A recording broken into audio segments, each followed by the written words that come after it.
Dear students, मैं Dharamchand Rathore Vertex Career Point Paraswada से आज आपके सामने मैं लेकर आया हूँ 12th केमिस्ट्री के अंतर्गत उपसहसयोजी रसायन। और इस उपसहसयोजी रसायन के अंतर्गत एक कंसेप्ट जिसका नाम है वीबीटी यानी वैलेंसी बॉन्ड थ्योरी। कहने का मतलब संयोजकता बंध सिद्धांत। आज हम ये देखेंगे ये जो संयोजकता बंध सिद्धांत है, इसे सबसे पहली बात तो किसने दिया। तो आप देख रहे हैं कि जो संयोजकता बंध सिद्धांत है उसे एल पॉलिंग, जो देने वाले वैज्ञानिक का नाम है L polling, J L Slater, यानी पॉलिंग और स्लेटर, इन्होंने इस सिद्धांत को दिया था 1931 में। अब सबसे पहले ये देखेंगे कि जो उपसहसयोजी यौगिक होते हैं, तो आप सभी जानते हैं कि उपसहसयोजी यौगिक जिनमें एक संकुल का निर्माण होता है, इस तरह एक संकुल होगा एम एल एन, जहां एम जो है वो सेंट्रल आयन है, मतलब ये अधिक संख्या में रिक्त कक्षक उपलब्ध रखता है। और जबकि एल जो है वो है लिगेंड, जिसे हम हिंदी में दंतुर कहते हैं। और मैंने लास्ट लेक्चर में दंतुर के बारे में सारा डिटेल और जो नॉमेनक्लेचर होता है ये सारा मैंने इसके पहले के वीडियो में आपको दे रखा है। अब हम देखते हैं पार्ट नंबर 77, पार्ट नंबर 77 जो है केमिस्ट्री का, 12th केमिस्ट्री का पार्ट नंबर 77, इसमें आप चेक कर सकते हैं। देखिए लिगेंड, और ये जो एन होती है वो इसकी समन्वय संख्या होती है। अब आज हम पढ़ने जा रहे हैं कि ये जो संयोजकता बंध सिद्धांत है, आखिरकार ये सिद्धांत किन मूलभूत बिंदुओं पर डिपेंड करता है और किसको बेस बना करके ये सिद्धांत बनाया गया। तो पॉलिंग और स्लेटर ने ये सिद्धांत दिया। और बात आती है जो बेस पॉइंट है, इसके बेस पॉइंट आधारित बिंदु, इसमें यह देखा गया कि जो केंद्रीय धातु आयन है उसका इलेक्ट्रॉनिक विन्यास, इसको बेस बनाया गया। ठीक है, सबसे पहले केंद्रीय धातु आयन का जो मूल अवस्था में इलेक्ट्रॉनिक विन्यास है, इसे बेस बनाया गया। बंध के प्रकार की इसमें बात की गई है कि किस प्रकार का बॉन्ड जो है वो केंद्रीय धातु परमाणु और लिगेंड के बीच में बनेगा। साथ ही साथ संकुल की ज्यामिति रचना, मतलब जब एक केंद्रीय धातु आयन के चारों ओर जो लिगेंड व्यवस्थित होंगे उससे वो किस प्रकार की संरचना बनेगी, इसका मतलब निश्चित हुआ केमिस्ट्री के हिसाब से।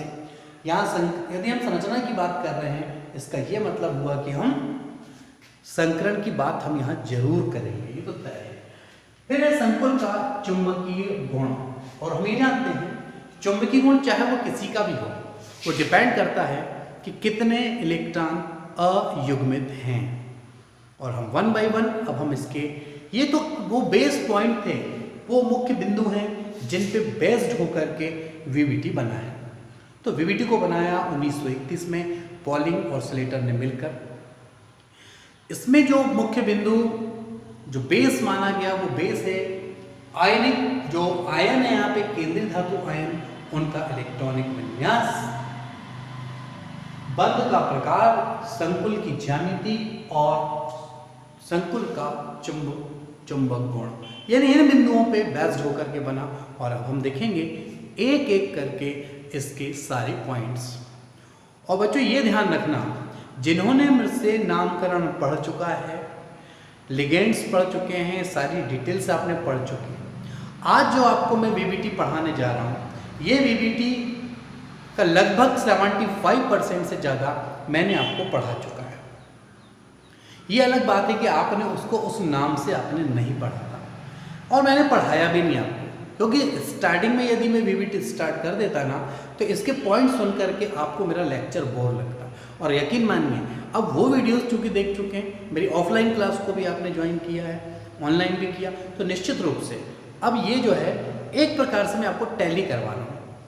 मोस्टली आप इसके पॉइंट्स आप जानते हैं। देखिए सबसे फर्स्ट पॉइंट क्या होता है, किसी भी संकुल यौगिक का निर्माण हो रहा है और उसमें वीबीटी के अंतर्गत पॉलिंग स्लेटर ने क्या कहा, उन्होंने ये कहा केंद्रीय धातु परमाणु के पास रिक्त कक्षक उपलब्ध होने चाहिए जिससे कि वो अधिक संख्या में क्या करे, एकाकी इलेक्ट्रॉन युग्मों को ग्रहण करे और उपसर्जजी बंध का निर्माण करे।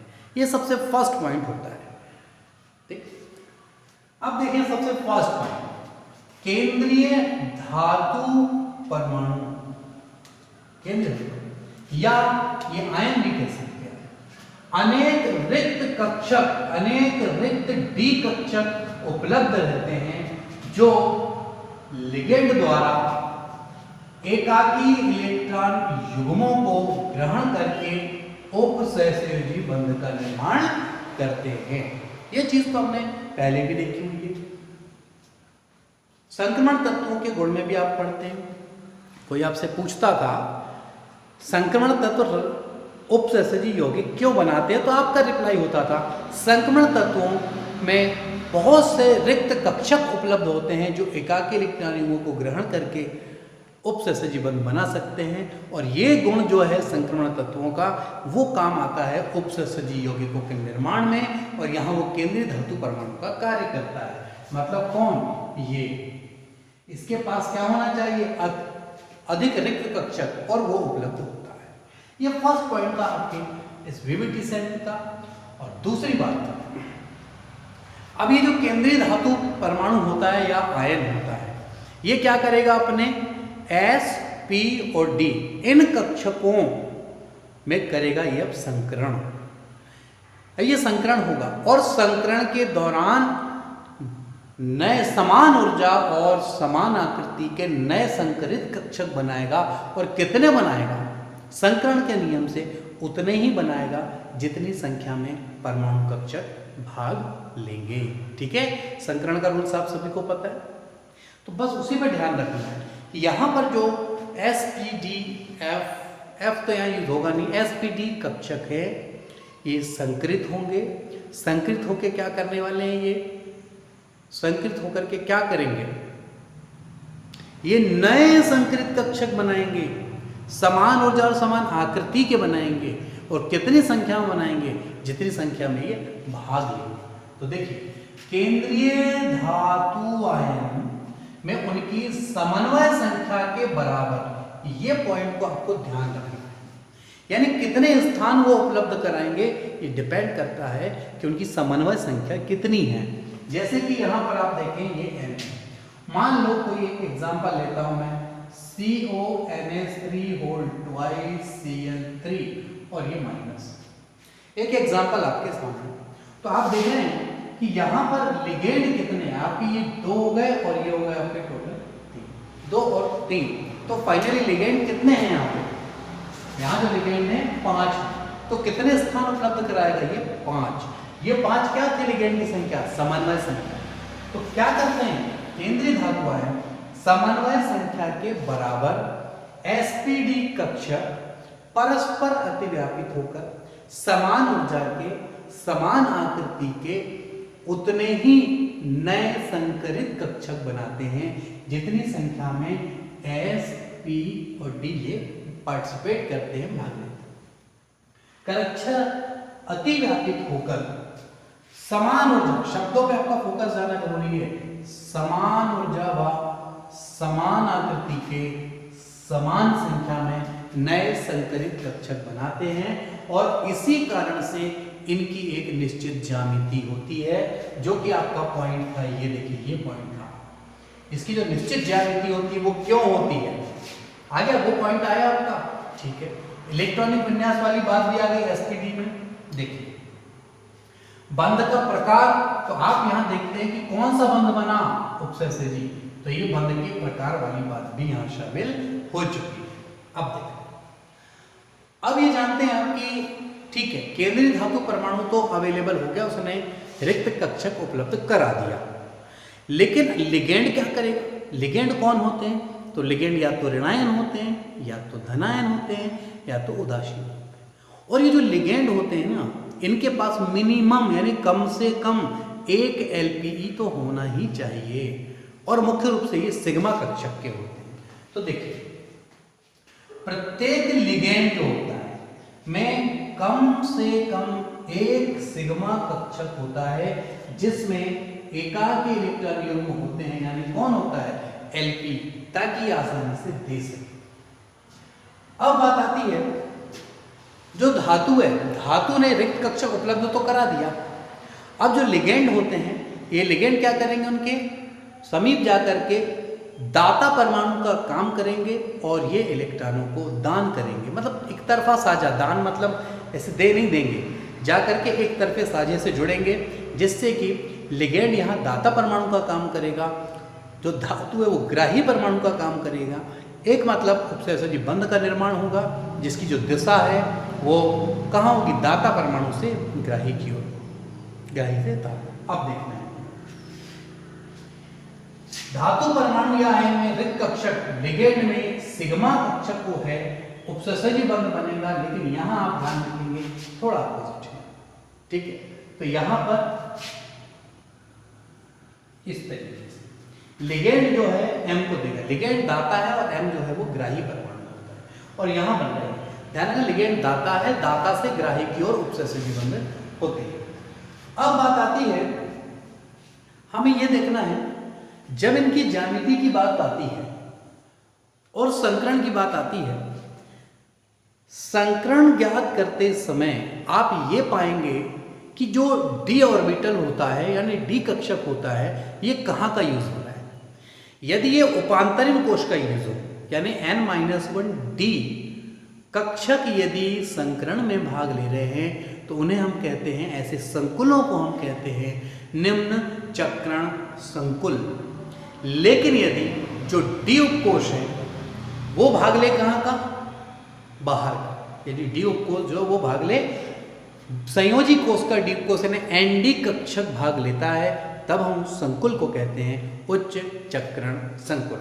देखेंगे आप नोट्स में, धातु परमाणु है कि रिक्त कक्षक जब संकरण में n-1 d उपकोश, कौन सा n-1 d कक्षक भाग लेता है, तब संकुल को आप कहते हैं निम्न चक्रण संकुल। लेकिन यदि वो n-d कक्षक यानी ये अंदर का ये बाहर का संयोजी कोश का d कक्षक यदि भाग लेता है, तब संकुल को हम कहते हैं उच्च चक्रण संकुल।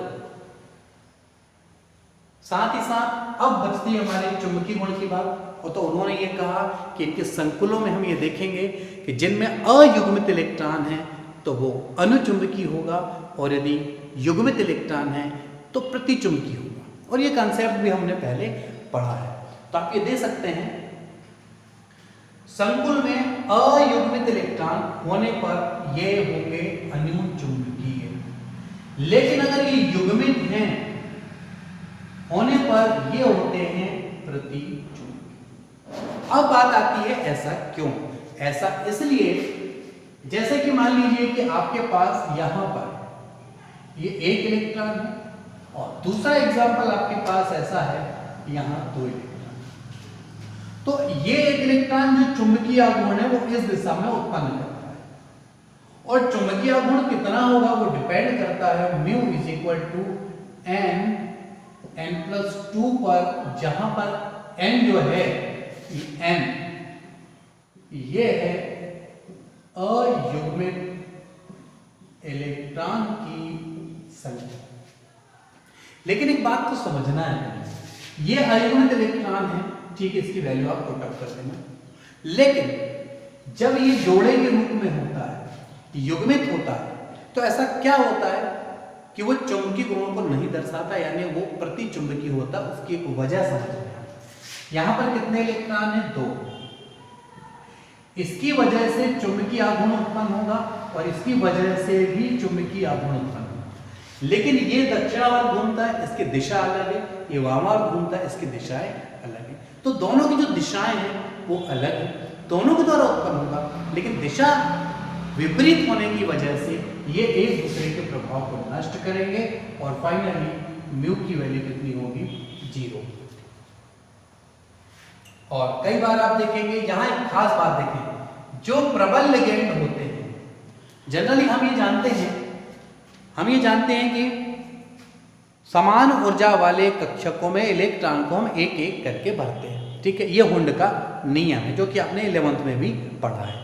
लेकिन तकलीफ इस बात की है, यदि कभी कभी ऐसा होगा कि जो प्रबल लिगेंड होते हैं, जैसे OH प्रबल लिगेंड है, NH2 प्रबल लिगेंड है, यदि इनकी उपस्थिति पाई जाती है तो हुंड के नियम का भी उल्लंघन हो जाता है। और यहाँ पर प्रबल लिगेंड यानी कौन प्रबल लिगेंड? OH और NH2, इनके प्रभाव से इलेक्ट्रॉन जो हैं वो हुंड के नियम के विपरीत युग्मित हो जाते हैं। जबकि हुंड का नियम ये कहता है, हुंड का नियम ये कहता है, अब देखिए मैं आपको समझाऊं, एक्सप्लेन करूं। देखिए, हुंड का नियम ये कहता है कि यहां पर इलेक्ट्रॉन एक एक करके भरे जाते हैं और युग्मन तब तक प्रारंभ नहीं होता जब तक कि सभी में एक एक इलेक्ट्रॉन ना आ जाए। लेकिन यहां पर होता यह है कि यहां उल्लंघन हो जाता है। कई बार आप देखेंगे जब हम संक्रमण पढ़ेंगे तो सिचुएशन में आप इस तरीके के कुछ पेयर का निर्माण करेंगे, पर ऐसा तब होगा जब प्रबल लिगेंड उस एग्जाम्पल में उपस्थित हो तब। ठीक है, तो इस तरीके से स्टूडेंट्स उम्मीद करता हूं कि जो वैलेंसी बॉन्ड थ्योरी यानी कि संयोजकता बंध सिद्धांत है, इसकी मूलभूत बातें आपको समझ आई होंगी। और अब हम नेक्स्ट टाइम करेंगे इसमें कैसे संकरण ज्ञात करते हैं और ये रूल्स कहाँ कहाँ कैसे कैसे फॉलो होंगे। तब तक के लिए थैंक्स।